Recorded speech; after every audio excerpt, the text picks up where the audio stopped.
Good afternoon, ladies and gentlemen, and welcome to the Society of Antiquaries. For those of you who don't know me, my name is Natasha McEnroe, and I'm the General Secretary here at the Society.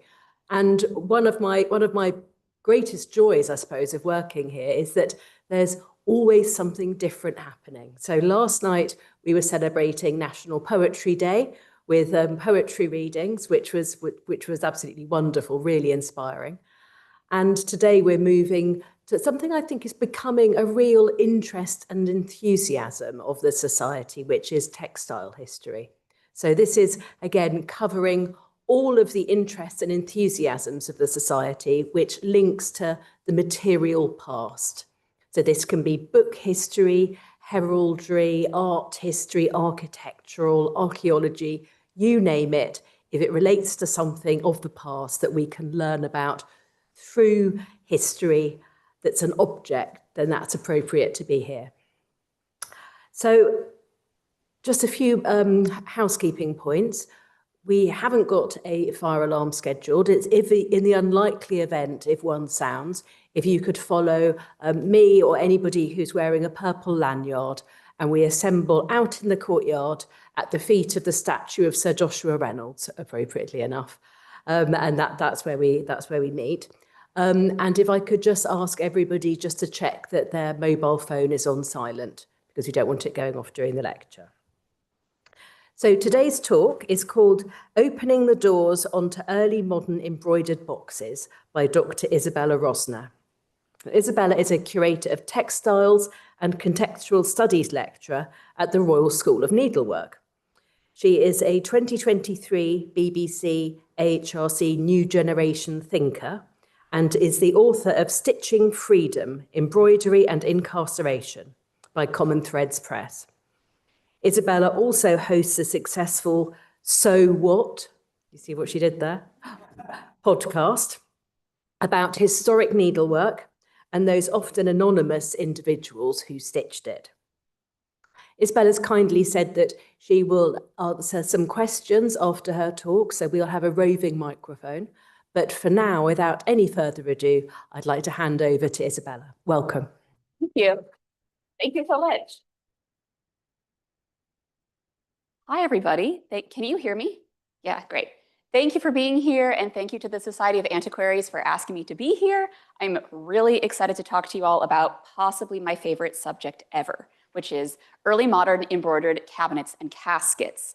I should tell you right now that this is going to be a very kind of chatty, casual talk. I have notes in front of me. I will not be referring to them. I can just talk about this for hours and hours. I'll stick to 45 minutes approximately. And this will be a journey through these objects. I'll explain what they are. And I'll start off with some context, the historical context for the making of these boxes. Then I'll move into kind of what they are, how they were made, and then we'll go through a rough kind of chronological look at how these boxes progressed throughout the 17th century. So before I get started, I should say that a cabinet or a casket, and when I say casket, I do not mean like a coffin, I mean a box. These boxes were tabletop storage containers, usually about the size of a shoebox. And they were primarily made by girls finishing up their embroidery education between approximately 1650 and like 1695. There are a few earlier examples and a few later examples.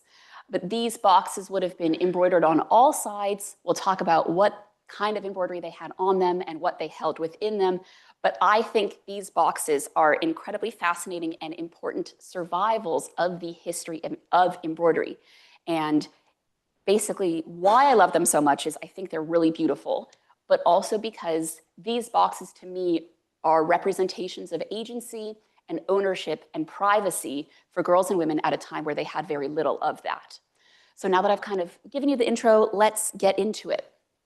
So I would like to start off by talking a little bit about girls' education in the 17th century.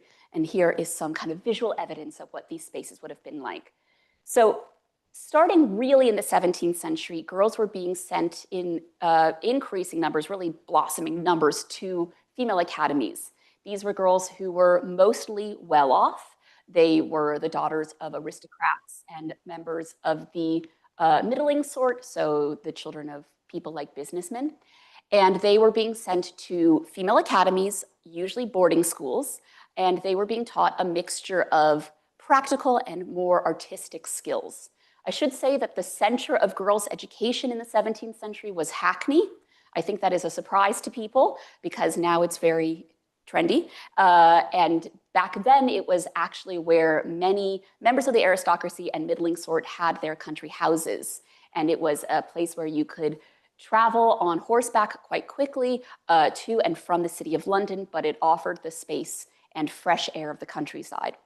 So girls who attended these female academies were learning things like reading, writing, arithmetic, accountancy, housewifery, what a fun, vague term, romance reading, don't really know what that is, but I'm intrigued, a lute, viol, Latin, French, all sorts of things. And then alongside that, they were learning all sorts of artistic skills like drawing and painting and cutting out paper like decoupage and needlework, a wide variety of needlework.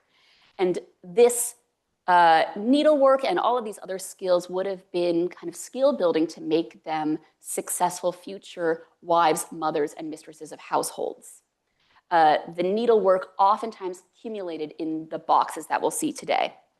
Okay, so these boxes, I will talk a little bit in just a moment about where they kind of emerged from. And it is a bit of a mystery, but we tend to think that these embroidered boxes came out of these much larger boxes, some of which are embroidered, that were being made in continental Europe.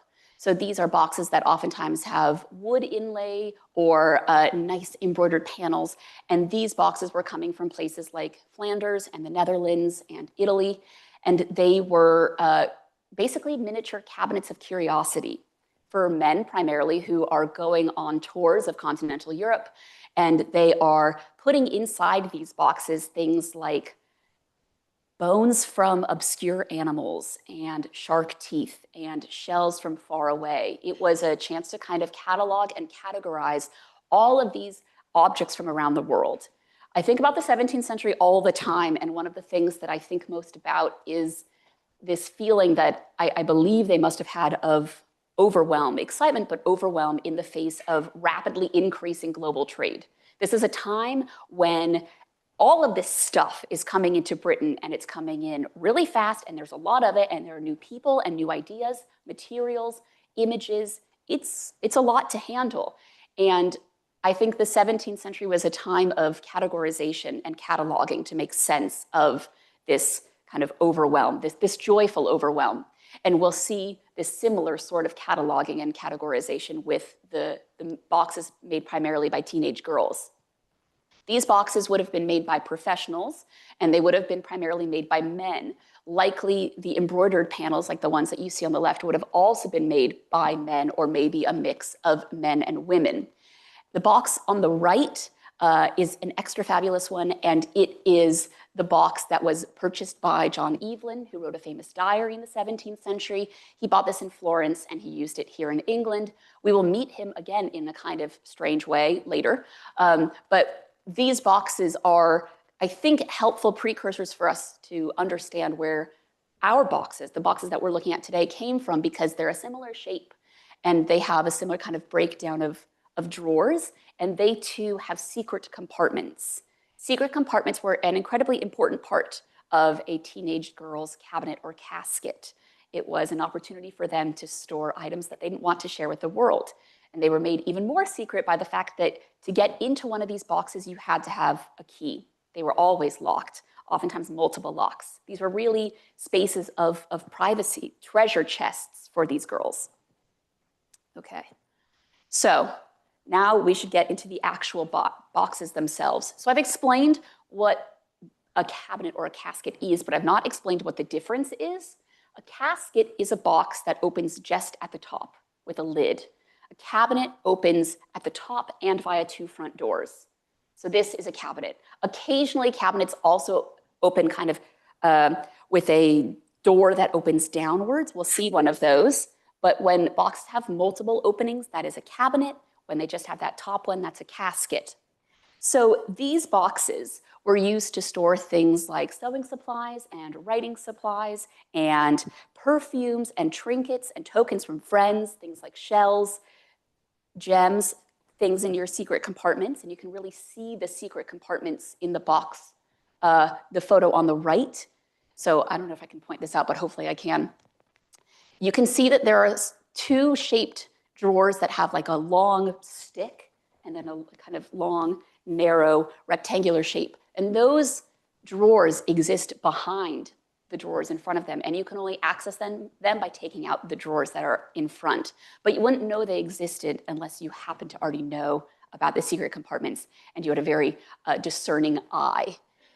These boxes would have had on their panels all sorts of things. So girls were making casket and cabinet panels that had biblical stories, classical narratives, courting couples, female personifications of the senses or the seasons or the virtues. It was always about decorating every bit of surface with as much embroidery as you could. So it's usually these satin panels, and then you have big flowers and gigantic insects and hunting scenes and castles and grottos and heraldic beasts. It's an explosion of not only imagery, but also stitches. You want to use as many stitches as possible, oftentimes.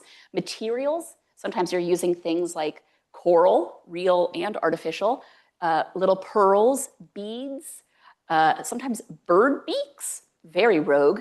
It's a real mixture of all of these different materials at once. And so a casket or cabinet maker would embroider all of her panels on one single piece of fabric. And then things are currently a bit unclear about how these boxes are produced because they appear in the written record like almost never. But we believe that basically a girl or her teacher or her parents would bring these embroidered panels to a cabinet maker who would then disassemble them, and they would paste the satin panels onto pieces of linen, which itself then was pasted onto a wooden kind of carcass of a box, nailed down on all of the sides, and then those nails would be covered in a type of ribbon called silver braid. So it's a real mixture of the work of non-professional hands and professional hands. We don't really know that much about where girls were getting their drawn out panels. So we have some information about some London area professional embroiderers and underdrawers, but whether or not you went to the shop and you said, hey, I would love the personifications of the senses, and they drew it up for you, or they already had it made, or they had a mixture of both, a lot of that is still unclear. So I said a few slides ago that we don't really know where these things came from, and that is true.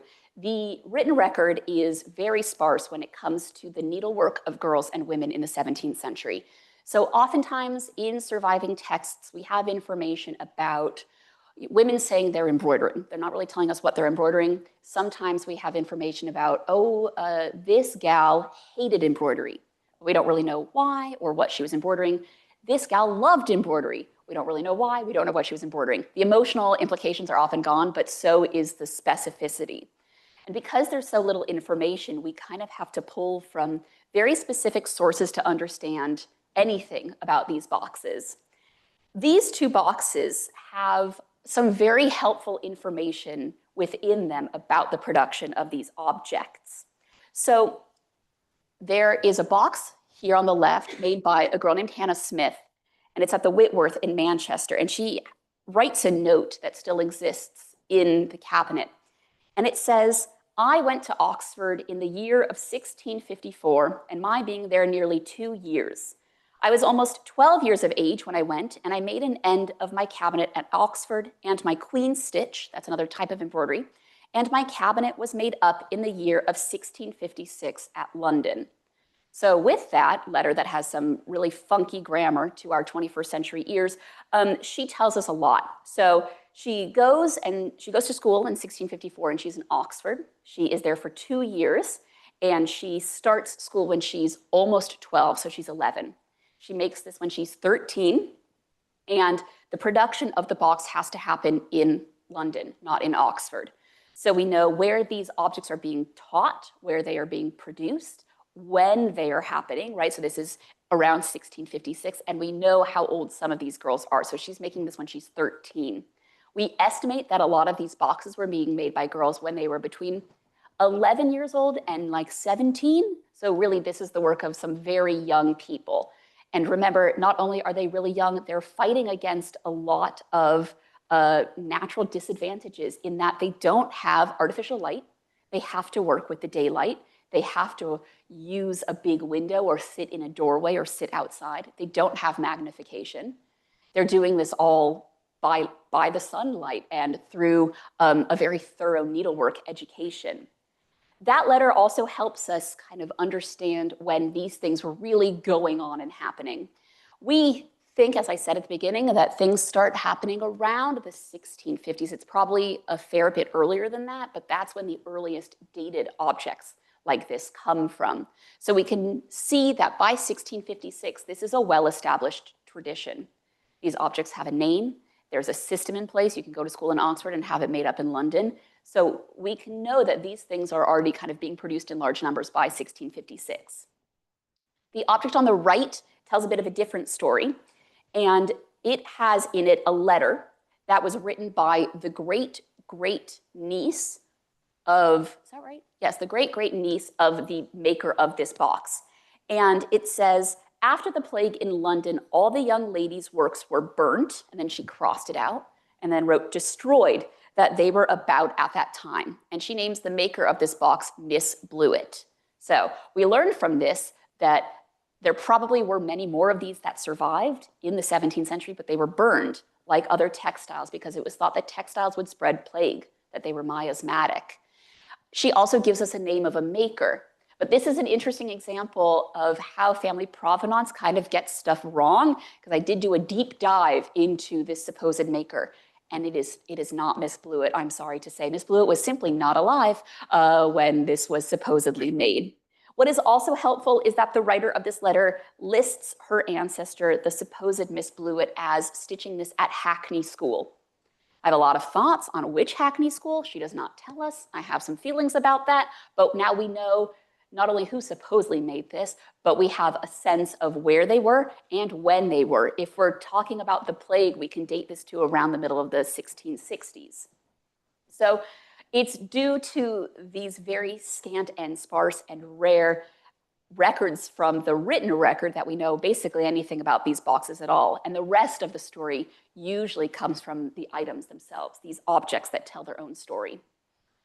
So I just want to quickly run through all the different shapes you can have of these, because they all look fairly similar in that you'll see a lot of the same iconography over and over, a lot of the same stories being told, but the types of box that you could get, they were all different. So the one on the left is an example of this cabinet with that drop-down front that I mentioned, and I think that there are two that relate to each other. This object relates to an example at the Sainsbury Center for Visual Art, probably made under the tuition of the same teacher. I love this object so much that I have a tattoo from it on my arm. She's my favorite.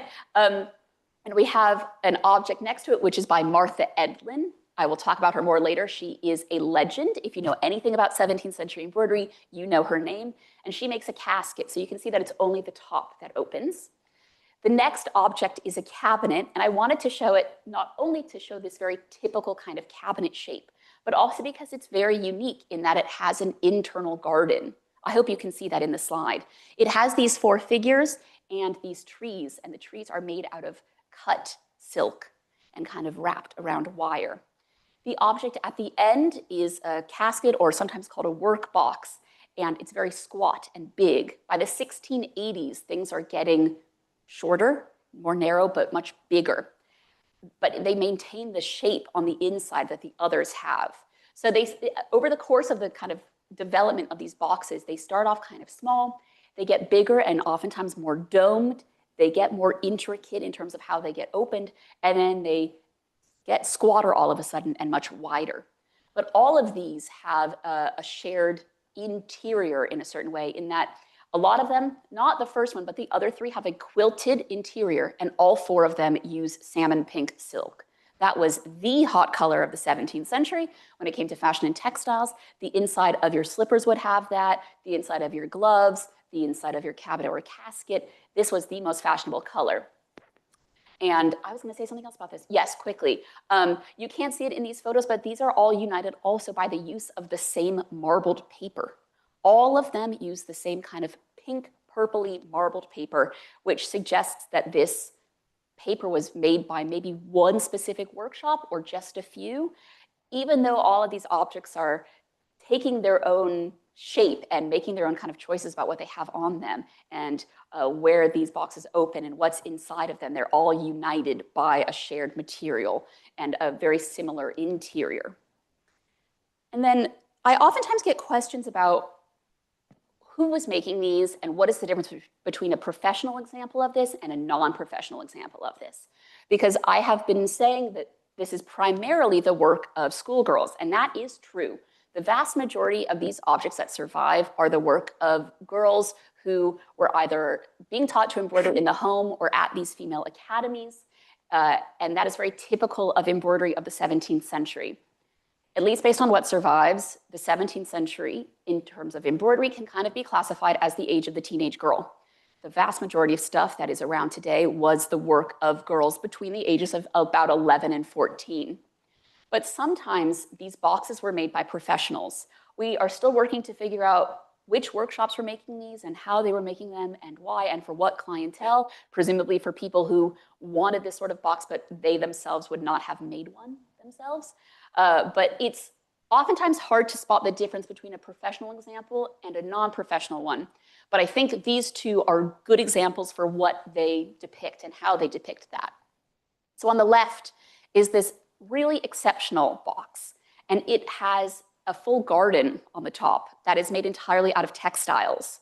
So this is made out of these wire forms that get wrapped around each other, and then the stitcher has used detached buttonhole stitches.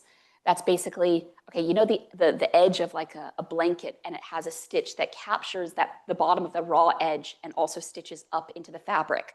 It's that stitch, but instead of stitching into fabric, you're stitching into your previous stitches. So you're basically making fabric out of embroidery stitches in midair. It's amazing. But this stitcher has used these stitches to create three-dimensional forms. So they have created 3 trees, a shepherdess, and these delightful little sheep. I just love them, all out of embroidery. This inclusion points to a professional, that you can make these three-dimensional shapes with such delicacy and skill. But the outside of the box itself also, these panels also indicates to us that this is professional work. And we can kind of see that in the very natural three-dimensionality of the shapes. It's called raised work or stump work. You can see that in like the pretty good, not perfect perspective on the checkerboard floor. And you can really see throughout the box that there is a use of naturalistic silk shading and metal thread that is much more typical of what professionals were making at this time than non-professionals working in the home or school. Professionals at this time were men and women. We usually have primarily the men's names because they're the ones who ran the workshops. But they were kind of across the gender spectrum. This box is also interesting because it is focused on men, right? All of the figures in the front are men, and that's not that typical of schoolgirl examples. You will have men on all of these boxes. They are the courting gentlemen, they are Joseph and Abraham and Eliezer, these figures that come up again and again. But to have exclusively men is not very teenage girl needlework of them. For the girls who were making these boxes, it was about learning the skills that they would need to be these professional, or not professional, proficient and even exceptional wives, mothers, and mistresses of households, right? So a cabinet acted like, I say this and I'm like, is it true? But yes, I think it is true. It acted as a LinkedIn profile and a dating profile at the same time.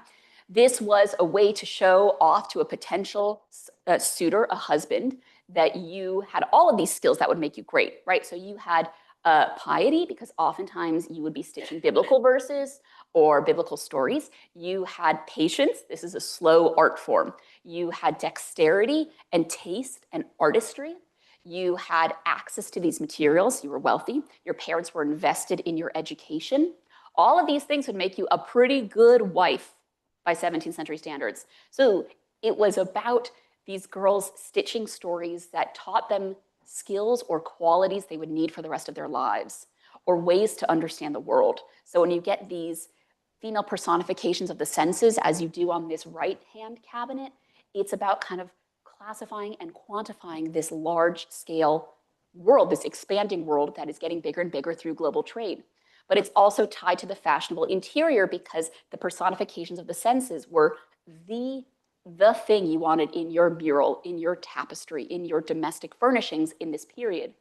If you're stitching biblical stories, you're oftentimes stitching stories of women who are either really strong and violent, we'll talk about that in a second, or you're stitching stories of women who are good wives or good mothers or leaders of nations. You are stitching scenes of successful marriages.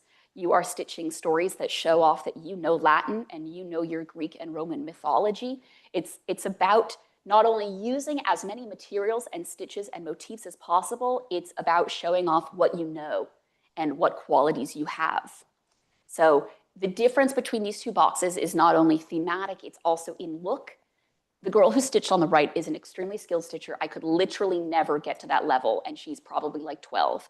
She is amazing, but she is not making a three-dimensional shepherdess scene, for example. So oftentimes, the only way to tell the difference between a professional and non-professional cabinet or casket is to just study so many cabinets and caskets, and then you kind of start seeing the differences and the nuances. So now that I've said some big things about these boxes, I'd like to take you on a roughly chronological journey through them so we can see how they change. So I've now said several times that we don't know where they came from, and that is true. But there are a few things that point to maybe the beginnings of the history of these. So on the left is a box that's called the Little Gidding Casket. First of all, it's not a casket, it's a cabinet, but also I disagree with how it's been dated. It has been dated to between 1626 and 1649 because supposedly it was made by one of the nieces of the man who founded the Little Gidding community. The Little Gidding community was a kind of utopian community, short-lived but quite iconic out in Cambridgeshire that was only around from 1626 to 1649. They were very passionate about girls' education, equal education for the sexes. So supposedly this came via that community, which would place it between 1626 and 1649. But I do not buy it. I think it has all of the imagery and shape of boxes from a bit later, from the 1650s or 60s. When I first saw photos of this, I thought, okay, maybe it is actually that early, and we could tell because it's quite small, because the early boxes start off a bit smaller, I think. But I saw it in real life like 2 weeks ago, and it is totally the normal size of all these other boxes. So I don't think that that is correct. I think that like the Miss Blewett box, it's a bit of a flawed provenance that's made its way down through the centuries and things have gotten confused over time. An object that I think is more likely to kind of start the story, at least with surviving objects, is the one on the right. So this is a cabinet that was, it's undated and it's unsigned, but it has on the inside the coat of arms of two people, and they are Eleanor Stansfield and Richard Evelyn. Those are the parents of John Evelyn, who we met previously. They get married in 1613, and they both have their coats of arms in this object. I do not think this object is 1613, because comparing it to other pieces of embroidery from about 1613, from the 1610s and 20s, doesn't quite align. But this does, I think, look pretty similar or pretty in keeping with the embroidery happening around the 1630s. And I think that would make sense to me because Eleanor Stansfield dies in 1635, and maybe this was made before her death or as a commemoration of her life. The reason I think it's a bit 1630s is the use of metal thread. There is so much of it. It all looks brown and sad now because of the passage of time, but it would have originally been super shiny. You can also, I think, tell that this is pretty early because of the dress that the female personifications of the senses wear. And they're standing under these kind of very Baroque arches, also typical of this earlier work. And also, finally, because if you look at the inside, you can see that there are these dots right next to these figures where the mirror is, tiny little dots. Those are spangles, which are sequins. And spangles are a very common inclusion in 17th century embroidery, but basically not ever on cabinets. We'll see one more example of those being included on another early example, but really by like the 1660s, I've not seen another cabinet that has these on there. So all of this points to, I think, an earlier date. And I think based on the surviving objects that we know to exist, I think the story of cabinets and caskets starts around here. So I am very open to interpretation and being told that I'm wrong, but I think that actually this is where the story begins, and we can really see this shape kind of change over the course of decades. It's very boxy, it's very heavy and metallic, and as time goes on, it becomes a bit more domed, a bit smaller, a bit bigger, a bit squatter. It changes. So as we move through time, we look at the 1650s, and I think this is a very good group of objects from this period. So these are two different boxes, and they are from a group of cabinets, and caskets are all cabinets, that are the earliest dated cabinets that we know of. So the one on the left is from 1655, and it's initialed SC. The one on the right is initialed EB and dated 1653. And all of them have these painted years and maker's initials on the inside, painted in gold. This one on the right, I don't have any photos of the inside. It was sold at auction a few years ago, and there were photos online of the inside, and I did not save them in time, and I am very sad about that. But I do have them in my mind. The inscription on the inside of that one on the right says, Anno Domini 1653, EB Aetatis Sui 16. So this person is saying it's 1653, my initials are EB, and I am 16 years old when I make this. So these two are part of a group of 4 of these boxes. There's one, so 1653, 1655, 1658, 1659, all of them in private collections, all bound together by this shared interior and also by a very, very similar exterior. These boxes are some of my favorites because they show extremely violent women, and that is always a surprise to me. I don't love them because of the violence. I love them because I think I'm surprised by the violence. So they have on their exteriors depictions of Judith holding the head of Holofernes, Yael holding the pickaxe and the kind of spike, Deborah holding a sword and shield, and Queen Henrietta Maria, which is a surprising inclusion in that group. But it makes sense when you consider that this is the work of girls who have grown up in a civil war, right? They are immersed in violence. And I think that there's a lot to unpack about including the former queen in all of that. These are the only other, I think that's correct, that's a big statement, but I think that's right, the only other cabinets or caskets that I know of that have these spangles on them. It is very rare, and eventually it seems to be a trend that dies out completely. Moving into the 1650s, a bit later, possibly a bit earlier, but around the same time is this important object that I have to talk about because this is the object that got me into this. I had always been interested in cabinets and caskets, and then I had an internship at the Los Angeles County Museum of Art, where I'm from, and my lovely coworker Lee said, I think you're interested in these boxes, right? John, to see some? And I'd never seen them in real life at this point. And I said, oh, yes, please. And she showed me this box, and I am pretty sure I cried. I definitely fell on the floor. I definitely got really sweaty. And it was like a pretty embarrassing situation for me, but it ended up all being worth it for kind of the journey I've been on since. So this box is very exciting because it has in the middle, like surrounding its keyhole, a coat of arms. Do you see that? So I am a big fan of a coat of arms, and I'm also an extra big fan of trying to figure out who made a piece of embroidery, always, because I think that understanding who made an object tells us a lot about not only that person, but the embroidery, the world in which they lived, the circumstances of that making, where were they educated, and when were they alive, and why did they stitch this specific thing. So I went on a journey, and I found out that this is the coat of arms of a family called Purwich. And the Purwich family ran one of Hackney's biggest girls' schools. There were 2 Hackney gigantic girls' schools, the Salmon School and the Purwich School. And the Purwiches ran a school from about 1636, is that right? Am I confusing the two? No, I think that's right. Through the 1660s. And basically everything we know about that school comes from a book that was written by a man named John Batchelor called The Virgin's Pattern.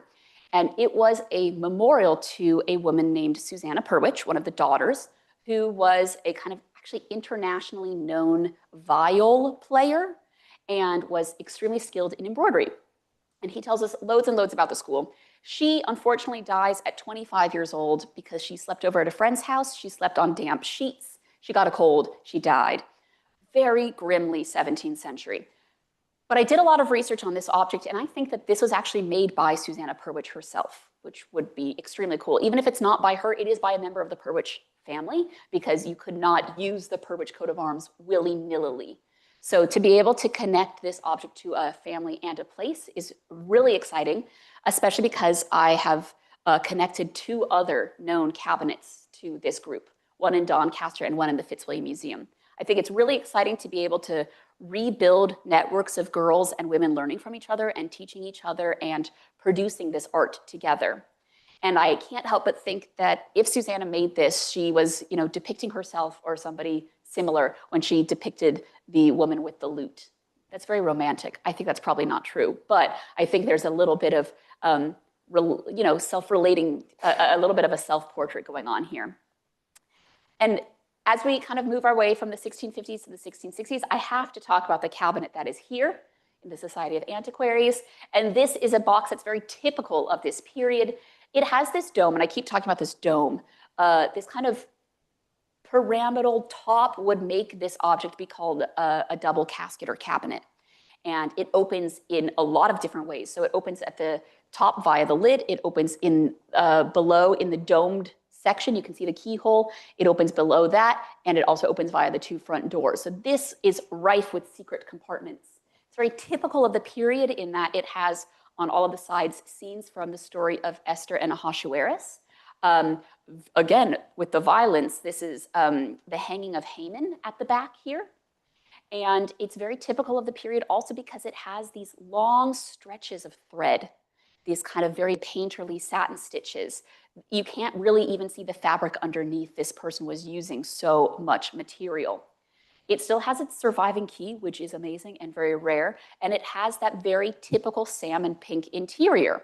This version has the velvet. Sometimes it's velvet, sometimes it's satin, sometimes it's paper if you're feeling crazy. And even though we don't know who made this or when they made it or where, we can still learn a lot about it because of the larger network of these boxes that are being produced at this time. So as we move through the 1660s into the 1670s, we have to meet Martha Edlin. I said a few minutes ago that she is a legend. Martha Edlin is a legend because her entire suite of schoolgirl needlework survives, and it's all in the V&A. It descended through the female line of her family, so daughters and granddaughters, and if there were no granddaughters or daughters, it'd go to a niece. All women all the way down until it was donated it was made a permanent donation in 1935, but it had been on loan there for a while before. Martha includes in her casket all of the symbols that we would expect from this work. She's just loading that thing with imagery. So we have personification of the virtues. So we have hope and faith and charity. We have the heraldic beasts in the form of the lion and the unicorn. We have this wrapped paper. You can see this kind of wrapping on, we've seen that on several of these boxes now. And what you do is you take a piece of cardboard and you wrap your silk thread around it to create this intricate woven floral design. At the top, she has the personification of the sense of sound or harmony. And that figure is surrounded by the elements. So you have the salamander, the lizard, the grotto, all of this stuff. And she initials it and dates it. She dates this to 1671, which tells us she made this when she was 11. That is crazy. She's so good at it. And in this box, she has included all sorts of these trinkets and tokens and kind of pieces of her life, her young life specifically. So she has a variety of pin cushions and all of these little pewter objects for the kitchen, like little candlesticks and a little pot and a tea caddy and all of these beautiful things. And also, can you see my mouse? No, you're gonna have to look at the top image. The tiniest little pair of gloves you've ever seen in your whole life. Precious. To the left of it, a little round thing. That's actually a bellows purse, a really, really small purse made in the shape of a pair of bellows. She's also made a silver goose out of embroidery for reasons unknown. But Martha Edlin's casket is very exciting because of its survival amongst all of her other objects, but also because it is the quintessential casket or cabinet with all of the imagery she includes and the fact that we know her story. We know what happens to her. We know how this object descends over the course of centuries. It's very exciting. And it's on display in the V&A basically all the time. So you should go and see it. So moving through the 1670s, you can see that things are kind of largely staying the same shape. And sometimes boxes really look like they're from the 1650s or 60s in that they have that kind of domed shape. And other times, like with the object on the left, they're getting a little squatter now, right? A bit more like the 1680s shape. So on the left is a casket made by a girl named Hannah Trapham in 1671. And we know that because her name and the year is etched into the keyhole. And I love that for her and for me because so many of these objects are anonymous. But you can see that she carries on this theme of covering every bit of surface. In all of these embroidery stitches, she has some flat stitching, she has some totally three-dimensional shapes. She is using, I think, pearls, she's using handmade lace, she's using little beads, everything. It's a real beautiful hodgepodge of skills and access to materials. On the right is an object from 1674, which is dated, and the name is Anne something, B something Ham.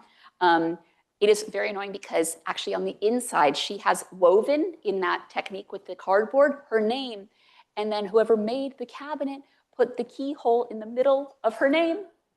And I don't know if that was on purpose, if she was like, yeah, I'll keep it a secret, or if she was like, oh, when she got it back, I do not know, but I know that I had a little sad scream when I first researched this object when I was working at Colonial Williamsburg. This object is very exciting because it too kind of represents all of these things at once. So you have, I think, the personifications of the virtues at the top, although it's quite hard to tell, this courting couple in the front with this fountain that you see again and again, this big craggy grotto at the back, but actually on one side, you can see that things are starting to disintegrate. So the top layer of the raised work has completely disappeared, which is great because we can see what's underneath and how she made this object, how Anne Borum, I don't know how she made this object. These little glimpses into a girl's production and process are very exciting to me because the written record doesn't have that information, but oftentimes the objects themselves do. Kind of concluding our journey through the embroidered version of these boxes are these from the 1680s and 90s. So we've seen this box before on the left. This is a work box or casket made by Hannah Downs. And Hannah Downs was a Quaker, and she was taught at the first official Quaker girls' school in Shacklewell, which was in Hackney. And what is very exciting is her entire suite of schoolgirl needlework survives, as well as the needlework of several generations of her female descendants. Hundreds of years of Quakers doing this work. And the needlework suite of her best friend, Elizabeth Hall, also survives and also includes generations of needlework made by Quaker girls in and around London. It is the best and it rocks. It was very important for my PhD on Quaker needlework. This box is really interesting because it like so much Quaker needlework, I think really disagrees with what we envision Quaker needlework to be. It's very unplain, but it's so entirely covered in embroidery, not embroidery, in kind of thread, because this is all of this wrapping, right? She is using so much material here because oftentimes when you make a cabinet or a casket, you're doing a lot of stuff, but you still can see the satin underneath. You know, you're just stitching specific motifs, whereas Hannah Downs is just wrapping and wrapping and wrapping. So even though this is a slightly more plain looking object, perhaps, it is also a symbol of conspicuous consumption, of her showing off how much material she has, the wealth. And she is typical of Quaker needlework because these objects really look like their non-Quaker counterparts, except they don't have depictions of people. And you can see that on the right as well. So Hannah Downs was a Quaker who was working on her education in the 1680s, but then after her comes Parnell Mackett, who was also a London Quaker. She made this box in 1692. And she also covers most of this in embroidery, but she also doesn't have depictions of humans, of people. And that is a really big difference between some specific religious groups and others who are making objects like this at the time. Parnell Mackett's box is very typical of the 1690s and what becomes of these boxes in the 1700s, early on, around 1700, 1710, in that The boxes are still squat and wide, but they are having a less and less embroidery because wood veneer is encroaching. So by the time 1700 rolls around, you have one square of embroidery and everything else is really fancy wood. And this is kind of the end of embroidered boxes. Things, occasionally you'll get a box that's embroidered from after 1700, but that's very rare. And really this trend seems to be actively dying out by the 1690s. And I think there's quite a few reasons as to why, but I think part of it is that by that period, more people have access to more stuff and more people have access to an education. So this is less of an exclusive, oh, you're so fancy, you're going to one of these female academies symbols. They have to start bringing in fancy wood veneers to say, yes, I can get wood from this country and it's this type of tree. The symbols of wealth and of privilege are shifting from exuberant embroidery to embroidery that's still really exceptional, but is more invested in kind of other materials. And then to finish up, I just want to quickly show you some non-embroidered cabinets and caskets, because though the embroidered versions are far and away the most common type that we see now, 350 years later, there are other examples of these similarly shaped boxes that involve different skills. So on the left, this is a cabinet that looks just like a lot of the cabinets we've seen, but instead of being covered in embroidery, it's covered in gum work. And what that is basically layering silk, cutting it up, and pasting it on. So it's collage with silk. And this is listed as a skill that schoolgirls knew in a book from 1682, but this is one of the only surviving examples. On the right is an object that looks very similar. It's actually very similar in shape and size and interior structure to the Hannah Downs box, but it's covered entirely in rolled paper work or filigree. So you have little narrow strips of paper that have color on their edges, and you roll them to create a series of designs. There are actually 2 of these boxes that are identical and were clearly made under the instruction of the same teacher. And so now that it's been 48 minutes, I want to conclude and think more generally and broadly about the power of these objects and their importance. What do these objects represent? I think they represent a lot. They show creativity and teaching and the inculcation of important traits and values for girls and women. They are symbols of girls becoming successful women in the 17th century.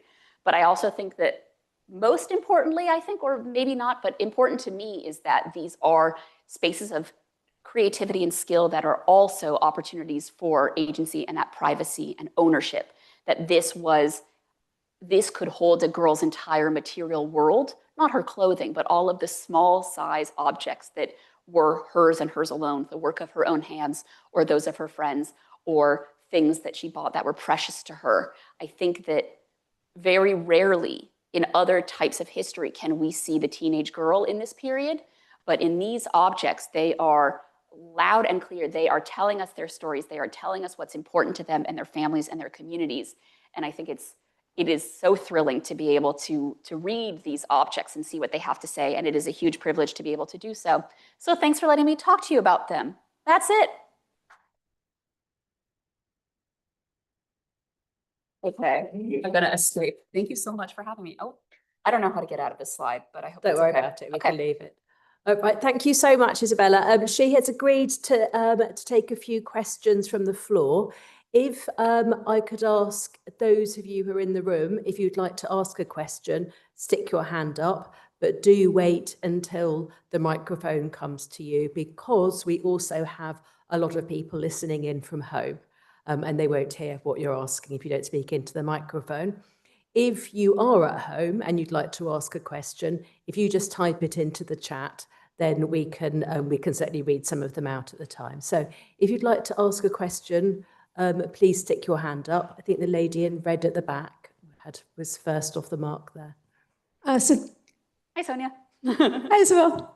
So thank you so much for this fantastic presentation. You touched a bit anecdotally on ways in which broader historical events had an impact on these objects. And I was wondering if that might be something that you could speak about in a more big picture way. Yes, thank you. That is a great question. Thank you, Sonia. Thanks for being here. Thanks for the question. If it's okay, I'm just going to go back to another slide so not everybody has to see like I'm sometimes on Twitter or, oh, I have this. Oh, true. I'm just going to go back so it's a little bit of a prettier slide. Yes, that's a great question. And I should have mentioned it, so thanks for asking. Cabinets and caskets, oftentimes, I think they do a bit of both. Sometimes they reflect political events, so like the Civil War, and sometimes they exist in a world totally absent from what's happening in the world.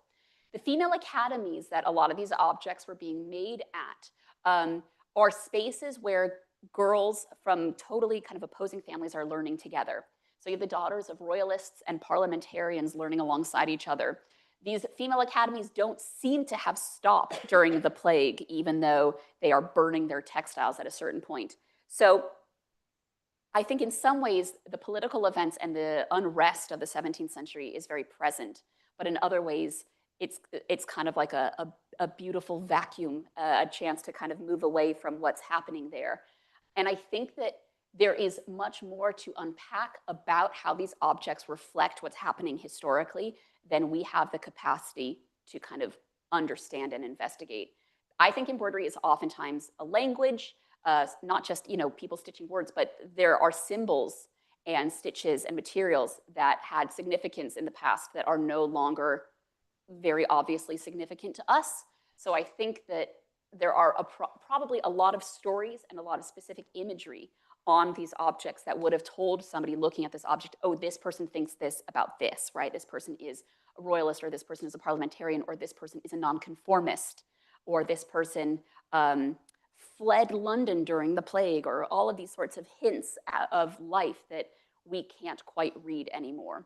That's a real ramble of an answer, but I think that basically sometimes these boxes are reflections of what's happening, and sometimes they are maybe purposeful distractions from that same unrest. Thanks for the question. I think the gentleman at the front was next. Oh, you're getting in those steps. Yes. So what we're seeing, what you've shown us are the boxes from the girls who were the most artistic, had the greatest manual dexterity, had the greatest patience. It strikes me they form a kind of a test, because these girls are expected to bring home a box like that, and maybe that's just not their skill set. Do we know anything about the stories of the girls who were terrible at this? Great question. That is such a good question, and it really speaks to the many different types of survival biases going on here, right? Because this is the work of rich girls, that is itself a very specific slice of society. And then within that, it really is the girls who are really good. And what about all the girls who were just not so good? I tend to think that oftentimes things survive because they're really good. And if they're bad, at some point somebody's like, oh, we don't need Aunt Gertrude's whatever. I think that even though the objects that survive today are extremely exceptional, there would have been bad ones, and there would have been ones made by girls who did not want to do this, and they were not happy about it. And occasionally you'll see a piece of embroidery that is way better than I could ever do, but in comparison to everything else is bad. And that is a beautiful thing. Like, she's stitching outside of the lines, her lines are not even. She's clearly either young or has bad eyesight or is just having a bad time and doesn't want to do it. And those are important insights into the dislike, but primarily the insight we have into people not wanting to do it or not doing it well comes from writing, and it's oftentimes writing by men. It's a lot of biographies of women, and it's written by a male family member who's like, and she hated her embroidery. And it's mentioned in passing and never talked about again. There's one example of a woman named Mary Molyneux, who is a poet, and she is operating around the late 17th century into the early 18th century, and she writes an autobiography, and she tells us that she could not stitch because her eyesight was too poor. So instead, she got really into classical Greek and poetry and writing, and that is a very rare insight into what choices girls had if they weren't good at this thing or if they couldn't do this thing. But mostly it is a barren wasteland, and we are left to guess about girls who were bad and what happened to their objects. And were they bad but they enjoyed it, or were they bad because they were having a terrible time? There would have been a much larger scale of skill involved, I think. But what we have is the exceptional stuff. Or maybe actually everybody was just really good because they had to be, and even if you were bad, you were forced to do really well, or you could buy pre-bought bits, or your teacher would help you. I don't know. There are a lot of questions about the skill and that range of skill. It's a good question. I would like to know what about the girls who were just not that good. Are there any questions online?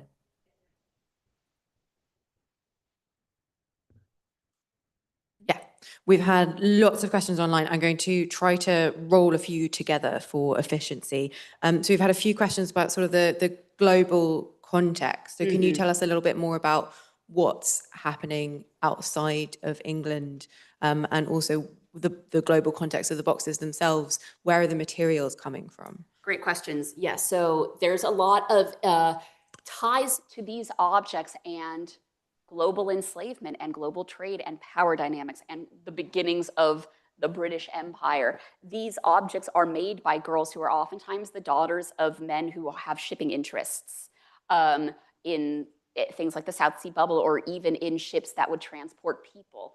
Even the Quaker girls, oftentimes their fathers were invested in these ships. These objects, so making this type of box is a very specifically British thing, and this amount of schoolgirl needlework, based on at least what survives, tends to be a mostly British thing, although America starts picking it up very quickly, and all sorts of countries in Europe and around the world are having girls embroider. The materials that these girls are using are very, very global. So you have silk threads that would have come from places like the Ottoman Empire or maybe China. You have linen that's coming from the Low Countries. You have gold and silver wire that's like probably being made in England, but probably also in continental Europe. You have the best example, my favorite example, I have to talk about it in every talk. There is, in the suite of Elizabeth Hall, the best friend of Hannah Downs, that suite is owned by Witney Antiques. They are the country's best leading antique dealership for needlework. They rock. In that suite, Elizabeth Hall has 4 embroidered nutmegs. Nutmegs, some of you in this room might have heard me talk about nutmegs before, because that's all I do. Nutmegs are at this time worth more than their weight in gold. They experience a 68,000% markup from when they are gathered in Indonesia's Banda Islands to when they get sold in London. And Elizabeth Hall, a Quaker, embroiders 4 of them, making them totally useless. She covers them in literal gold threads and sequins. And that is, I think, maybe one of the most obvious examples of engaging with global materials and using that engagement with global materials as a power play, as a way to be like, look, I get these things from these islands far, far away, and I have 4 of them, and I'm rendering them totally useless. You cannot use them for cooking or to prevent plague because I've covered them entirely in gold. But the echoes of empire and the echoes of colonialism and global trade are present all over the place here. In the materials, in the source material, even for the making of these boxes, these prints are typically coming from the Netherlands, or they are being taken from French paintings that are then translated into print by people in the Netherlands. Every part of this is about the world. Yeah, I don't know if I answered both parts of that question. Yeah, okay. It was just a great opportunity to talk about nutmegs, so thanks. Right, well, I think we need to let Isabella go now, but you'll be very pleased to hear that she is going to be delivering the Kelmscott Lecture at the William Morris Society, which is in Hammersmith on Monday. Is that it? No, Thursday. Yeah. Sorry, I've got my distance glasses on, not my reading ones. Thursday, the 27th of November. For those of you that haven't been there, it's a really lovely venue. So I think it's very much worth hopping along the river to see Isabella there. You can experience me not be a 19th centuryist, because I am a 17th centuryist at my core. So this will be interesting, I think. Our next lunchtime lecture here is on Tuesday, the 7th of October, also at 1 o'clock. Back in college, daily life of students at European universities, 12,000 to 16,000. 1600, sorry, by Anna-Marika Williamson, FSA. And our full events programme is available on the website, and bookings are open and are free of charge to everybody. So I would just like to end by thanking Isabella again. You have shared your incredible expertise, but also your incredible enthusiasm, which has been an absolute joy. Looking at all the smiles, looking back at me in the room has been an absolute joy for us to listen to. I'm sure that I'm not the only one who is inspired to go to some of the museums at once and have another look with a critical eye. So if we could just finish by thanking Isabella again. Thank you so much. Thank you. Thanks. Yeah. Thanks for having me.